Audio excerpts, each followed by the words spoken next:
I was on a tour in Tamar Braxton, and it was probably the worst tour of my life. I remember calling my best friend, and I was just like, I just want to drive off the cliff. I'm enjoying the hell out of my life, and I'm continuing to work hard, but I don't know what this is, if that makes sense.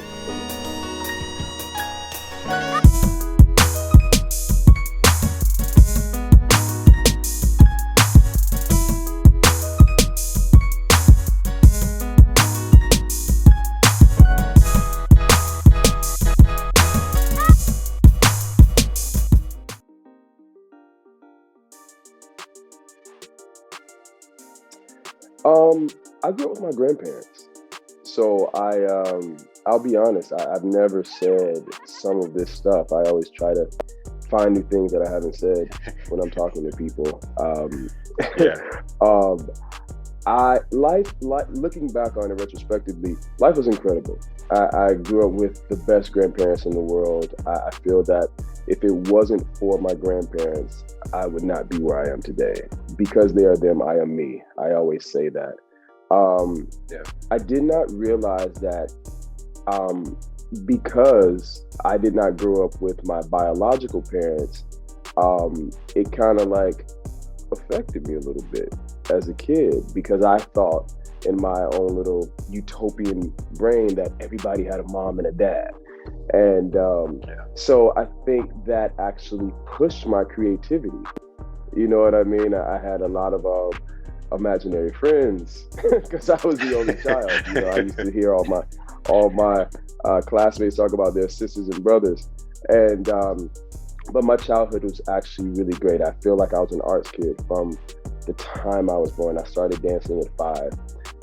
I grew up in the church with my grandparents.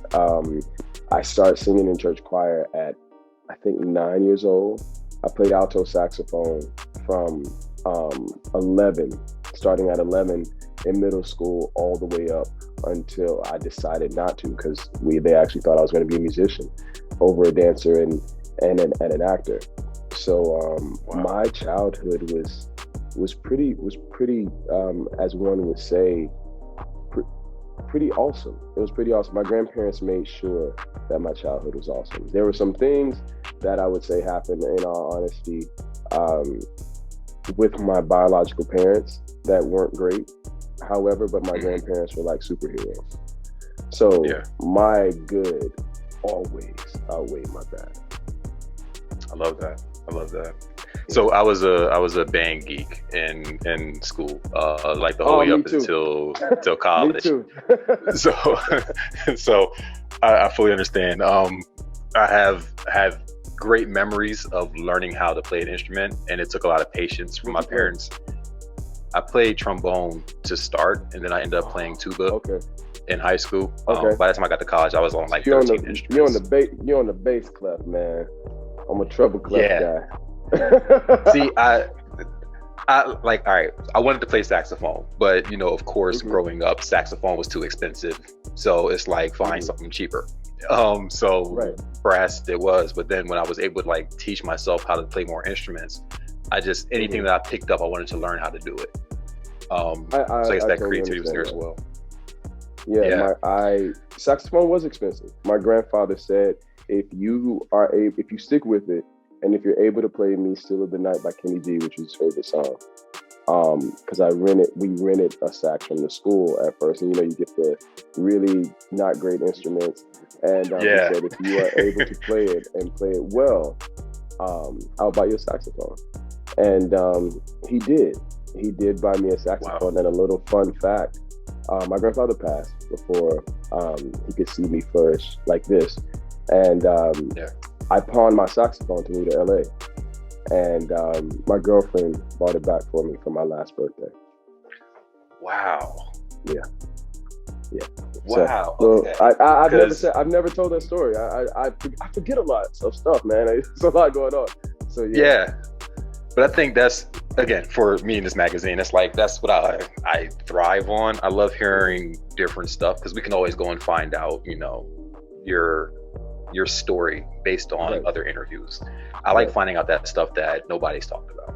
Yeah, she So, brought it back for me and surprised me with it, and I'm not afraid to be vulnerable and say I cried like a baby.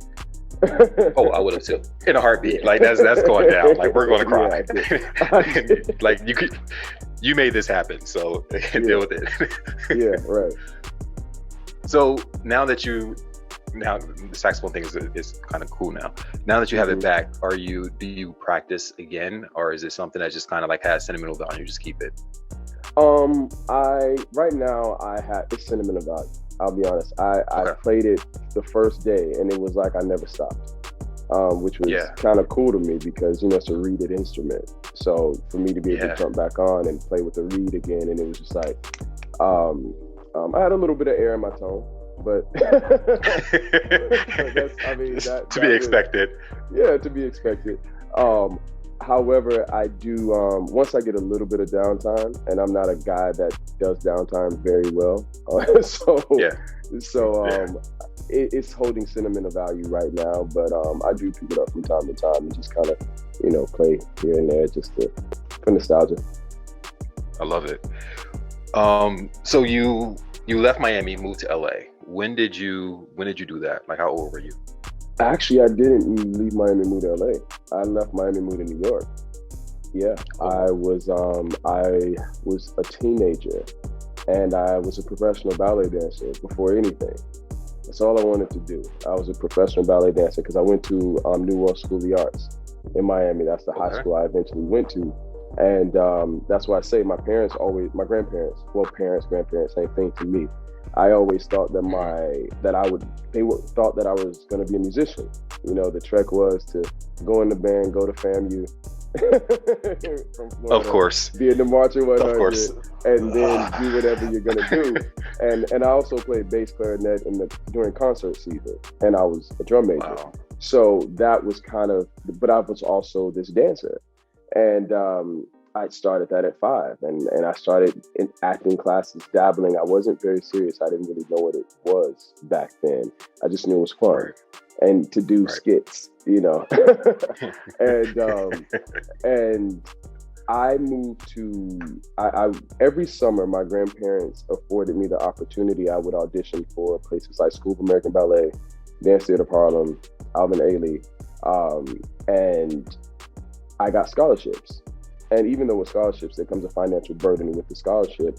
And I elected to go to School of American Ballet. And I'll be honest, because I wanted to make it as a Black man in a white institution. I didn't want to say, hey, and I think Dance Theater Harlem and Alvin Ailey, I have friends, like, I think they are freaking amazing. But I wanted to really hone in on the balancing technique. It was just a technique that I loved. And so I got scholarships for School of American Ballet, and I went every summer on my off summers. And by the time I graduated high school, I graduated early. I moved to New York, and I remember I had a Black ballet teacher. I had a Black modern teacher in high school, and told me that I would never be a ballet dancer because I didn't have the facility. And that's the worst thing you can tell me. That's the worst thing you can tell me, is that I can't do something. And I think by 16, I was a professional. I had gone pro. Wow. So I moved to New York. And later on, I went into American Ballet Theater after being in the pre-professional program at School of American Ballet. But I went into American Ballet Theater. I had a stint at Pacific Northwest Ballet in Seattle. And then I had a stint at Atlanta Ballet. Personally, I've never said this either. It really bothered me. It's just changed totally different now. But it really bothered me. I had, when I was in Atlanta Ballet, I had my end of year conference. And my director told me at that time, he said, "You're amazing, but you will never see a black cavalier to a white sugar plum here." And it which meant a Black prince to a white princess, and it shattered my dreams all in one. I was still a kid. I was a teenager then still. Yeah. And it kind of shattered my dreams from then. And of where I thought I wanted to go, because I'll still say ballet is a very racist subculture of an art, and I've never said that aloud. And I think attention needs to be brought to that. I have a lot of talented friends that never made it to where their full potential could have gotten, even though they were pro, because of the color lines that are still there to this day. And so then I moved to LA. That was when I went ahead and I was like, okay. And I never wanted to move to LA. I was dating a girl at the time, and she wanted to be a backup dancer in the commercial industry. I had no knowledge of the commercial industry whatsoever. I wanted to go back to singing. And so I said, yeah, I'll just move out to LA and, we'll go. Then that's why I say I pawn my saxophone. We'll go. And yeah, man, I stayed in a one-room studio with 4 other people. No car, no nothing, $279 in my pocket. And I never knew I was going to even be a backup dancer. I never knew. I was just like, I'll get a job at FedEx and save up money for studio time. And I had a friend who was assistant choreographer at the time for Beyonce and Destiny's Child. And I had another friend who was dancing for Christina Aguilera and Justin Timberlake at the time. And he said, you should dance again. And I said, nah, man, I'm cool. I'm just going to figure it out. And because I knew nothing about the hip hop commercial industry at all. And he called his agent. His agent called me in, signed me based on my commercial appeal and his word, and the fact that I was a ballet dancer before. And I signed to that agency, which was Clear Talent Group at the time. And 3 weeks later, I auditioned for Destiny's Child and Beyonce. And one of my friends was like, yo, watch him. And I just knew I couldn't be the weakest link in the room. So I just emulated. Yeah. I just emulated everybody that I saw that they were liking at the time to get the hip hop feel. And the rest was history. For my dance career, I got the job. Yeah. It was all happening. There's a lot in that. Man. It was all. There's a lot in that. Like, that's a lot. Yeah, it's crazy, man. I feel comfortable talking. I've never said a lot of stuff. I mean, because you don't even think about it because life has moved so much. You know what I mean? So. Yeah. I mean, it's. I have a couple of friends who, not close friends, but like kind of like distant friends who are in the ballet industry, and they kind of share the same thing. Like it's a industry that has a ceiling. And it's not a glass ceiling, it's like a cement ceiling. Like you're not going past this point. And just trying to break that, it's hard. So you can get into LA and be great, but it's like when you get to a major production, like it's really not going to let you get there. Yeah. And I think it's insane. No one talks about that. And then coming from the hood, I mean, even though I had my Cosby-like experience inside of the house, and I'll say the Cosby Show experience, because I grew up very, very, very, very privileged, I would say. As privileged as middle class grandparents can make your life. My grandparents are from Alabama, so they came and they're their first generation out, but I still grew up in Carroll City, in Dade County. I grew up in the hood. So being a male ballet dancer and living in the hood, that's a whole kind of like, you're hiding it a little bit, Luckily, I never went to any school in my particular area, but still, it was mentally. I look back on it now. It was it wasn't really a thing. So it's like, those two words don't go together. Ballet and hood don't really. They don't mix. Nah, and I applaud my grandparents for just going with me. I don't know.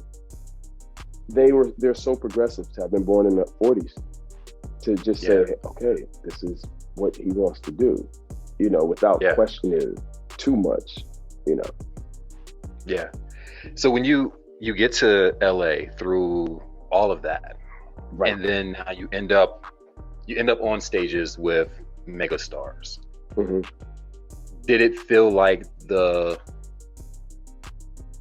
journey was worth it at that point, or was it still something that was so new that it wasn't really able to take effect yet? B, B, the B. Okay. It was so new that I don't think I realized what was going on. Like I never like had a reflective moment because it was happening so quickly. Like Yeah. I was blessed, but I was in this whole new world of I've been going to different countries and different cities and learning. And yes, I am next to these superstars. And I remember one of my second show. I didn't even have time to secure an apartment because at one point, my girl and I, we broke up. And we were staying with her friends in the one room studio. And so here I was, and I didn't want to tell my parents because, Southern AME grandparents will make you come home. Oh yeah, immediately. Yeah, and Immediately. I remember I was doing a show and I had to fill out my SAG-AFTRA paperwork and I did not have an address to put down. And I just put down, I think I put down my grandparents' address, and also I was hungry because I didn't have any food to eat. I hadn't gotten we hadn't gotten the per diem checks yet. And it usually happens. I mean, that's status quo. You get your per diem sometime in your check, or you get your per diem like whenever, but everything was moving so fast. And I was just kind of like sitting there like, I don't know how to fill this out. I've never had to do this before. I'm starving. I have no money to eat. Literally. But I gotta work. I gotta make it happen. And I don't think I got used to it until about 2 to 3 years in. Because at first it was a whirlwind for me. It was just a whirlwind. I was just kind of like trying to understand this new sector of entertainment.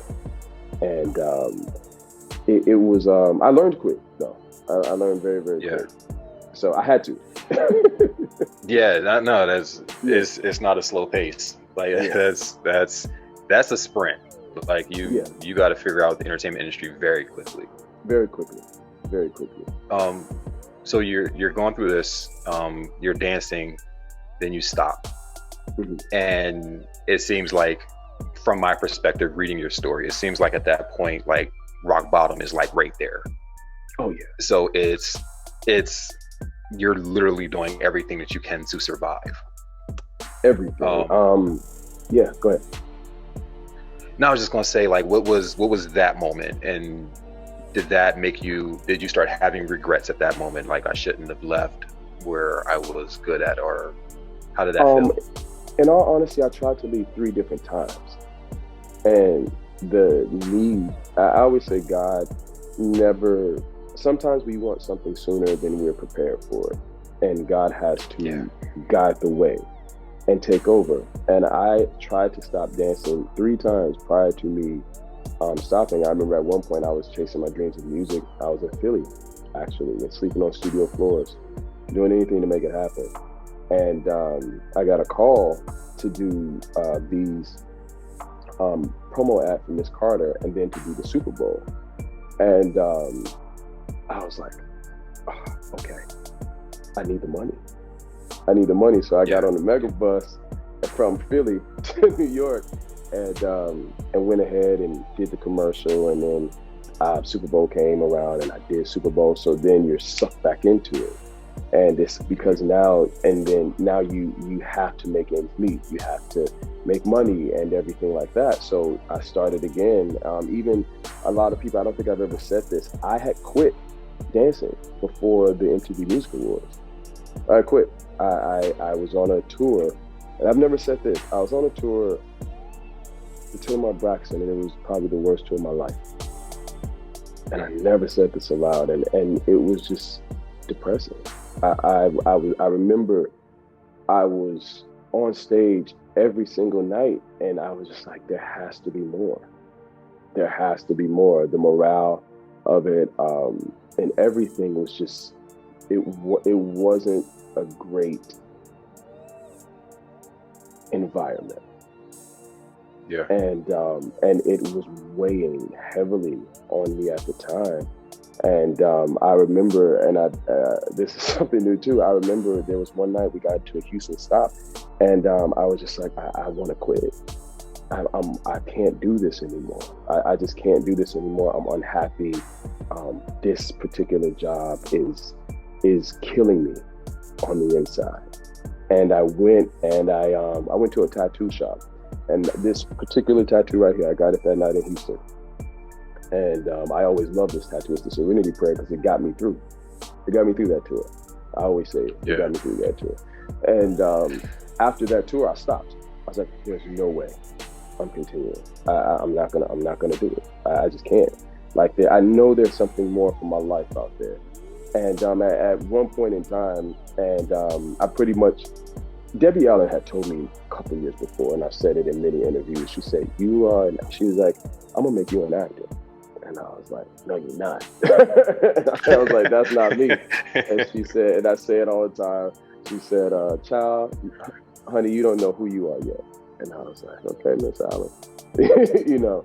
And you can't argue with her. Yeah. And she exposed it's not me gonna work to, out like, too well.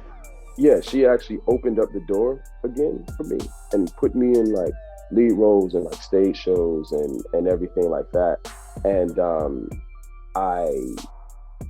the world opened up again, you know, and I went back to my theater roots for a little bit. Yeah. But this was prior, I pretty much jumped, but this was prior to having to dance again. So when the opportunity came around to do Super Bowl, not Super Bowl, MTV Music Awards, it was 2 jobs in that week that I was just like, okay, I'll go. I wasn't going to go to the Michael Jackson audition for A Place With No Name. I reluctantly went, and I got the job. And then when they called me for Beyonce, I said, "You know what? I'm not dancing anymore." And I said, I don't think I'm going to do it. I'm not dancing anymore. And happenstance, I was leaving my apartment downtown LA, and I walked to a Chinese restaurant down there, and I saw a choreographer, and he was like, "You have to do this." And I was like, "You're right. I need to get out of my own way. I need to get out of my own ego, and I should do it." To this date, it was the best job of my career because it brought so many eyes from because I danced probably right before the social media boom. And even though that wasn't a great tour for me with Tamar, the actual benefits of it, the silver lining, is that it brought me and my career into this social media age that was just booming. So I'm very grateful for that and very thankful for that. And then that one job, I remember it, and this is when we get into the followers and all that. After I stepped on stage with B, and that was probably, I think, the last performance I did with B. I had like 10,000 followers out of nowhere, and I was like, "Oh, this is how this Instagram thing works," because I wasn't really into it in the beginning. I'll be honest. And but after that, I knew that I said I did one more job for Mariah, and which was 2015, I want to say, at the top of the year, January 2015. And I was about to sign on to the Vegas residency, and I didn't. And I said, I have to step out on faith, and I have to make this happen. And that was the moment where I said, either I'm going to dance and continue to fall into just doing a check and being unhappy, or I'm going to sacrifice. I chose sacrifice. My brother. You sacrificed. It was that. There were times. I honestly, I always say, retrospect, I look back, I'm happy to build character and everything, and a humility in me that I will never ever. I pray to God I never lose. But it was dark.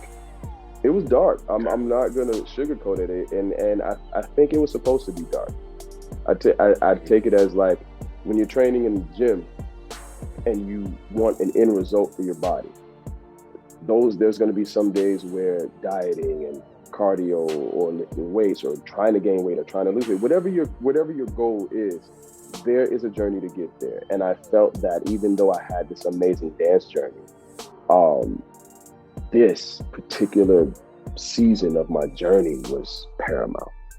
It was paramount now that I look back on it. It was needed. It was rough, but it was needed. I mean, so it, and again, it's like it's one of those things like you read through other interviews, and then you see all this stuff in here, like the fact that you became homeless 3 times. You started staying at a Hotel Philly. 6. Yep. Right. Philly was about Philly. Yep. So you stayed at a hotel or Motel 6 because you had a friend that had a hookup on a discount. Yeah. But even with you working, you put the money you were working for into acting classes instead of like doing what other people would have done, which is just like make your situation more stable and comfortable. Yeah. So it's with that, like most people say, like, you know, I can't believe I'm at this point. But when you think about what you've done to get there, it only makes sense. And so, like, personally, I probably wouldn't have paid for acting class. It probably wouldn't have happened. Like that, right. that probably wouldn't have been my first choice. But it's like it's the sacrifice and the smartest choice to get to where you're trying to go. I'll be honest, man. It saved me. It saved me. Acting class saved me because I remember calling my best friend, and I was just like, I just want to drive off the cliff. I was driving to work, and I was like, by this time I never had a real job before. I mean, I don't want to say real job. I'm remiss. I had never had a job outside of the arts before. And I saw a Craigslist ad, and I was like, I gotta find something. You know, at this time, homeless, and I saw a valet parking job, and I was like, well, you know, let me just go. You know, I put on the nicest clothes I had and went to a collective thing, and I started valet parking cars, and I had a waiter job. I mean, it wasn't even a waiter job. I worked out of a food truck, really, on the weekends. And but I know I was getting so discouraged, and I told my best friend, I was like, I just don't. I was like, I wish I didn't have dreams, and I wish I didn't have ambition, because I feel like I'm a slave to it. And I was like, I just want to go to sleep and never wake up. I remember telling him that. And I was like, I feel like I just want to drive off the cliff right now. And I had tears down my eyes, and he was like, no, you're almost there. I promise you, you're almost there. But a lot of times acting class saved me, man. Like that was for me every Monday night from 7 p.m. to 10 p.m. and nobody knew. I mean, now they'll know. It was my savior. I could cry without, you know, I could cry and put it in my scenes. I could be angry and put it in my scenes. I could dislike people and put it in my scenes and my work, and or feel hurt and everything that happened. And because there was times I was like, damn, how did I get here? How do you get here, man? Yeah. Like, how are you here? You know, and I worked at a hotel where there were a lot of people that I've worked with my whole career just coming up, oh, you valet parking cars now, bro? Like, yep. Let me have your keys. And right. And I mean, I hadn't built a name yet, because I didn't even have an agent. I had 2 managers that didn't work out. My manager that did bring my career to this point, I found her in Ross when I was about to get evicted from my apartment. And I had like some basketball shorts. She just started talking to me in the line, and you know, but it was that $200 every month. And I remember even asking my grandmother, because by this time my grandfather had passed, and that was another thing. I felt guilty that I didn't make it before he died, because I felt like I didn't take care of him like he took care of me. Wow. And I'll be honest, man, I still hold some of that guilt to this day. And I was just like, but there was faith. I was like, there's got to be more to life, but just an outlet.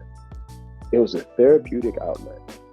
And that $200, there would be times we would go across the street to have a drink and I couldn't afford $5 a glass of wine. But it was the place that I could go and just escape every Monday. And I looked forward to it. Yeah.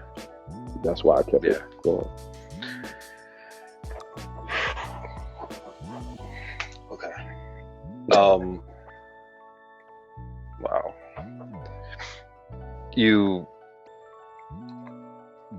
get through that, which again it's a lot. And I tell people I lived in LA for 2 years, and I moved from New York to LA. Mm-hmm. LA is, I can see the New York in you with the hat. Oh, it's there. Yeah. It's the easiest place to fall into depression, and nobody knows. Yeah.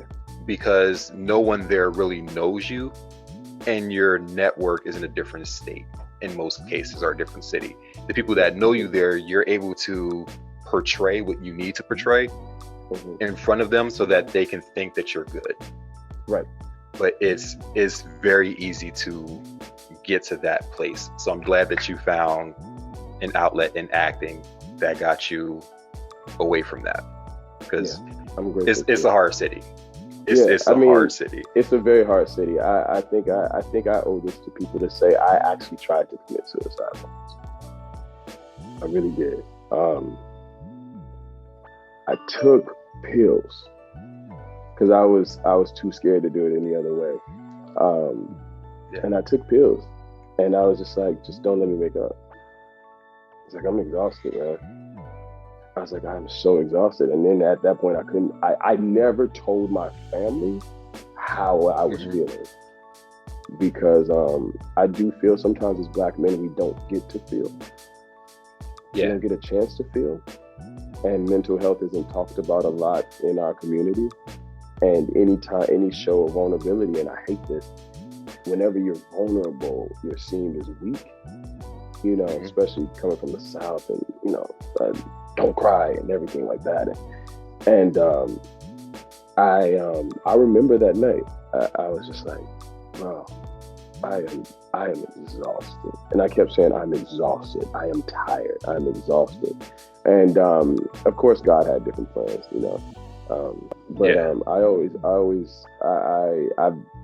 I think I owe it to people to tell them that they aren't alone if they're feeling like that. No, absolutely.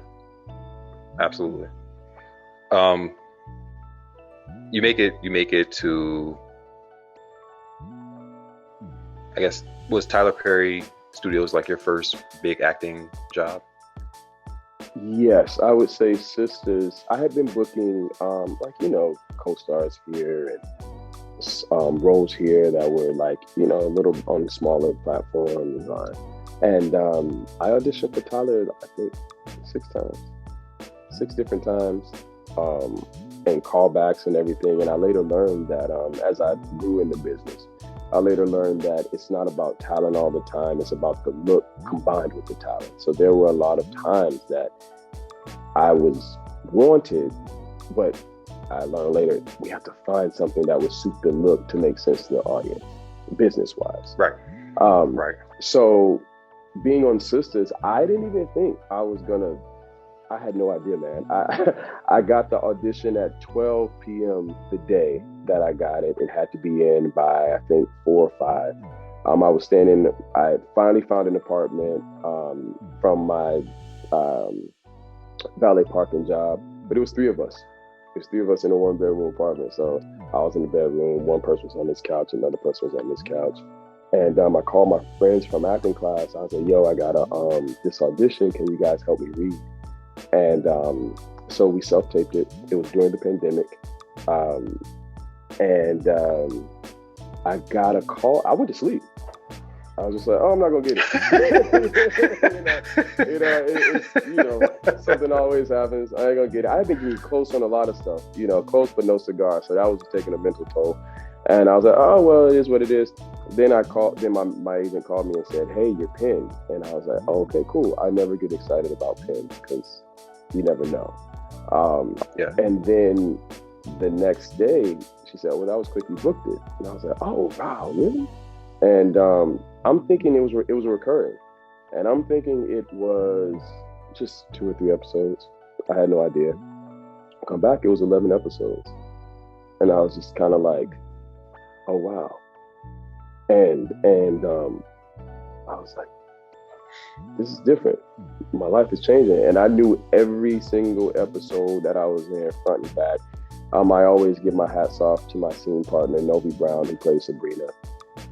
We met up, and she just gave me the ins and outs of working at such a fast pace that we work here at the studios. And I was prepared, and I would always say that my dance career, also performing live, and also my theater background, helped me to really, I can take direction on the spot without changing. Yeah. It's like second nature. So I had no idea that Jacoby would turn into what would come out of all of this. You know, I was just a kid trying to make it, man. I was a kid trying to make it. Yeah. And that's it again, it's one of those things that just makes sense. Like everything adds up to that moment. Mm-hmm. And then in that moment, like what went through your head? Because I can only imagine like just being prepared for the rejection. Oh yeah. And then everything works out. I didn't think it was going to work out. I'll be honest with you. I thought something was going to go wrong. Because it always goes wrong.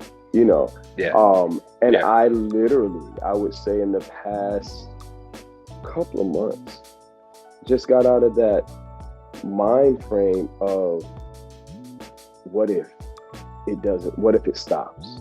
Or what if I'm a fluke? Or what if this doesn't happen? Or will I go broke again? Like I just got out of that. Like literally, I guess it's poor man syndrome or Stockholm. Is it Stockholm syndrome? I'm not sure of the correct term, but whatever it is, I just got out of it. I don't think it's Stockholm. But it's crazy. Like for us, when we see someone on TV, we think that like this road has been probably easy. Like here they are, and we're enjoying them. Like for you, this is all within like the last year and a half. Yeah. It's all so everything up until that point has been like chaotic. And then now it's like, oh, we see this person, they're a star. But it's like, that's still brand new. It's all brand new. So my girl says I'm handling it very well. You're handling it well. Yeah, she says you handle it well. Like I'm pretty quiet a lot. I would say I have a big personality when I'm comfortable in my friend circle, but right. It has been an adjustment. I was saying yesterday, I was talking on the phone to my grandma, and I said I'm trying to get a hold of my life because I don't know what my life is right now. I'm enjoying the hell out of my life, and I'm continuing to work hard, but I don't know what this is, if that makes sense. In the proverbial sense, I'm kind of like, I feel like I'm learning something every single day. And not only just as an actor or as a businessman, but as a person. I feel like, okay, I feel like every experience is different. Even going into season 2 now, and I hope that the announcement comes out before this interview. Even going to season 2 of All the Queen's Men, you have those feelings of, I hope people like it. Can I compete with myself? And will I be as good as last? I need to be better than last time. Or how I know the story this season, so of course I'm like, okay, I gotta make sure that this and that. So I get into those modes of this. You feel like you're on this cloud, and as much as you trying to ground yourself, and you have to put into your head like, oh, that's no longer my reality. And that has been the hardest thing for me, I think, to accept the acceptance of a new reality, because I'm coming from 7 to 5 to 7 years of nothing, poverty. So now I'm scared because you don't want to go back there, right? But you have to also let that go and accept where you are. And I had a lot of guilt because there are people around me that I think are super talented, that haven't had some of the same opportunities, and I felt guilty. Like I felt like I didn't want to talk about accomplishments, so I would downplay everything, and I still do, to a certain degree. I won't talk about myself too much. It's something I struggle with that. I hate talking about what I do or what I've done because I don't want to make anyone else uncomfortable. Exactly. But I've also had to place myself around people who are also accomplishing things so that it doesn't feel uncomfortable when I say something that I'm happy about. Yeah. Because it's like you have to let that moment be that moment. Yeah. And that's hard when you're used to like not having a moment to talk about. It's hard to do that and not feel like you're bragging about where you're at. Exactly. Like that's challenging. Yeah, very. So very. No, I fully get it. Like now it's just I love talking to my circle about what we're doing and inspiring each other and saying, so what's next? Like how does this work? How does that work? Right. Like it's a great feeling now, but in the past, nah. Yeah, it's not. No. It's not. And I think I'm gaining a good circle, and I'm learning how to just live in this moment and expect even more, and rather than holding on to previous moments and thinking and expecting the worst more so than expecting, no, I should have that. No, I'm gonna get this. No, I'm gonna do that. Right. And not just saying it, but believing it. The belief is the greatest feat ever, because only you know the belief on the inside. You can say it all day, but if you don't believe it, that's you. It don't matter. That's you have to believe it. So so we're watching Sisters. Season goes off, and then All the Queen's Men comes on, and anyone that went from one series to the next is like, hell, that escalated quickly. And it's like All the Queen's Men is insane, and I was sucked in literally instantly. And I'm so happy to hear that. Oh my god, it was crazy, and to the point where like I was watching and I like called my mom. I was like, I don't want to tell you to watch this show. However, like I don't want to influence you watching this, but you have to watch this. Like just the storyline and like the acting and like understanding the industry and like everything that comes together with it. It's amazing. And knowing that like what you all went through to again understand that industry, was it for you, again, your grandmother, was it challenging to say, hey, this is the new show I'm doing? No, you know what? She loves Check it out. She loves it. See, my grandmother's lit. Like, man, she loves Cardi B. You know what I mean? She loves Cardi B. She watches the Kardashians. Like, she loves E! News. Like, she would tell me stuff that I don't even know. But she actually loved the show. You know what? She loved the show. She loved the show. She was so invested. She loved Madam. She loved my role, and she was like so invested. She was like, she shot my son. She, I think for her it was just, wow, I've seen him struggle so much, and he did it. You know, all my family, and I they're gonna get mad at me, but it is what it is. They didn't believe it. Nobody believed it but my grandmother and my grandfather. And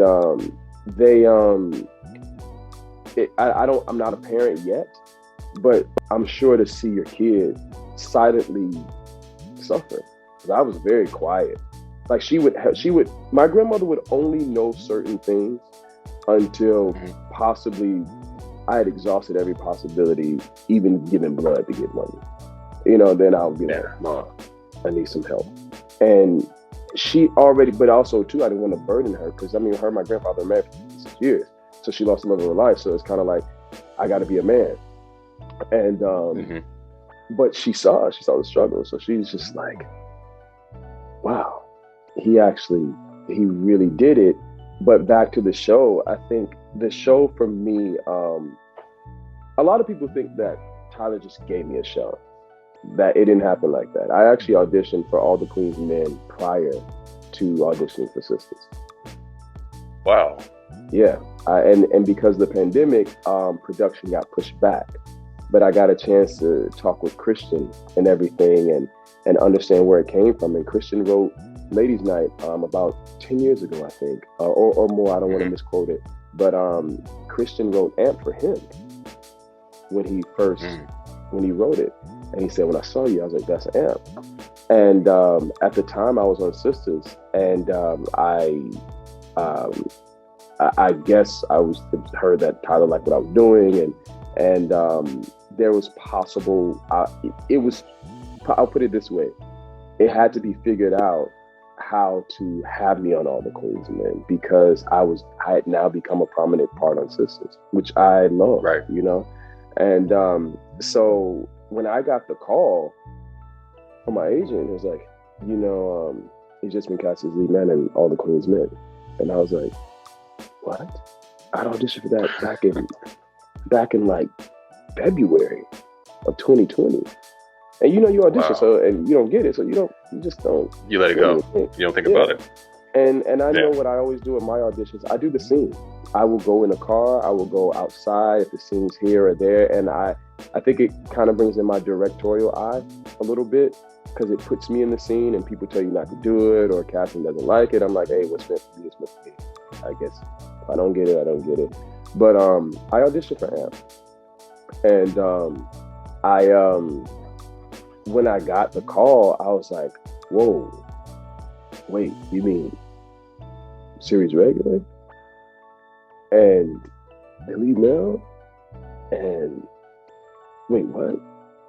Like trying to, I remember in my townhome at the time, I got on my knees and I just cried. And I said, thank you, God. And we originally had 8 half-hour episodes. I don't know if anyone knows that. Tyler liked it so much that we got a call to come back and reshoot, and they extended it to 10-hour-long episodes. And which means you also get a bump. And I remember calling my grandmother and I said, I got you. I finally got you. And what did that look like? Man, it's the best feeling in the world, bro. Like, I was like, I finally got you, man. I finally got you. Finally. And it feels good. I'm not gonna lie, it definitely does. It feels good to be able, and she's the best woman in the world. She doesn't ask me for anything, but I just want to give her the world. And but the show, I remember going to the fellas and really taking it serious, because it's an art form. And it's very it's a taboo art form, but it's a huge community. And I really watched. I always say, if you come into anywhere not willing to learn, you're ready to fail. And so I watched and I asked questions and I would learn. And even though I was a backup dancer, the world of male exotic entertainment is so different, as far as engaging with the crowd and really making this experience. It's an experience in fantasy you're providing for a group of people. So that is a different way of playing. You're more intimate with your audience, more so than push back, as on a stage. So, but now you got to put that on camera, Right. And right. So that was a learning experience that I loved. And then just embodying Amp. I think that I've related to Amp so much in the fact of a kid just wanting to do better, just wanting to get out and wanting to succeed. and trying to find it and trying to make his way. And he's so innocent. He's so innocent Yeah. because he's a good kid. And I remember when I started to get into his being and let his being possess me, that my voice started changing. My voice literally, I speak with a little higher tone, I think, than Amp does. And like, I remember the first words when I was like, auntie, and it was just here, and it was down, and it was just like, yeah, I'm sorry, madam. And the vulnerability that he has in his voice after being locked up for 9 years. And I was like, why is my voice changing? I was like, and I felt like God was like, just let it happen. In every character I've ever done, for some reason, their voice starts to change. My voice changes. And I feel that with any, and I thought that was a bad thing. I was told at one point in acting class that was a bad thing, but I realized that's my superpower, because everybody on earth has a different voice. Yeah. No one has the same intonation of their voice. So to really get into somebody, you have to understand them inside and out. And I give everybody my all, but he possesses me in 2 seconds. Like I'm here right now, ready to shoot, and I think maybe that's why I'm so heavy today. I don't know, because his circumstances this season is just so completely heavy after being shot. Yeah. You know? I mean, that last scene was a lot. Yeah. Your roommate, I was like, I didn't trust this dude from the jump. So, and we're friends in real life too. I was like, never trusted this dude. I knew there was something wrong with him. So, I mean, that's crazy. And then, like, knowing that, you know, you guys are back on scene. Great. Yeah. Yeah. I mean, fortunately, you know, I mean, being a journalist, I kind of get some insight on what's happening. I pretty much like talk to a couple people who are on the show with you. So some of them can't hold water. So they kind of told me a little while ago what was going on. I was like, oh, season 2, popping, let's do it. So, I mean, there's that, but it's like you have the success of Sisters. You now have the success of All Queens Men. And now you're going into Lace on All Black. It's like the moment that you hit the ground, like you're moving. And now it's like everything is just coming like back to back to back to back. When you sit back and you now see like, this is where life is taking me. What does that feel like? Are you at that point where it's like, I can't stop now?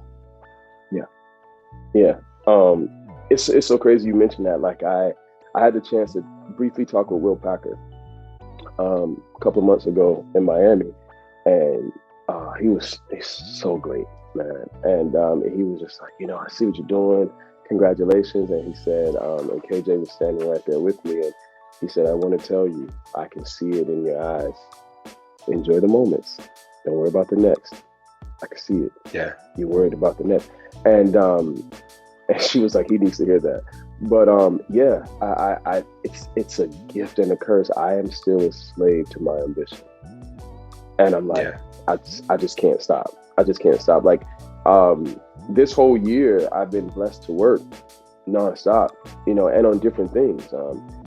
I got to do Black Monday with Don Cheadle and Regina Hall. Like that was just like, you know, incredible to go back and to be able to get on screen and play with such hugely wow, successful, to me, living legends. I was just like, you know, I was like, okay, I'm nervous. And they laughed, and I was like, all right, now let's go to work. Let's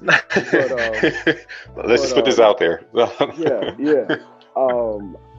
No, I can't stop. I can't stop, man. I want beyond the world. I want the galaxy.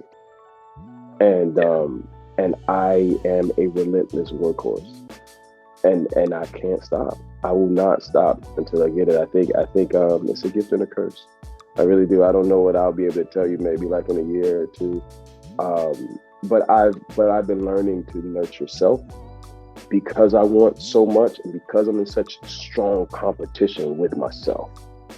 I've been learning to, have my needed isolation moments, or just time to just, talk to God. Sometimes I personally don't always talk out loud because sometimes stuff is just so much on your heart. I feel like He knows. I just sit and think and let Him talk to me silently, and or just say a one word and let it flow. But yeah, man, I got a chance to just finish a movie, my first movie as a lead. So I don't want to stop. I'm not gonna stop, man. Like it's crazy. It's so crazy. The fire in me is kind of like, if it was a fire before, it is probably the sun. It's going to space. It's beyond fire at this point. Yeah.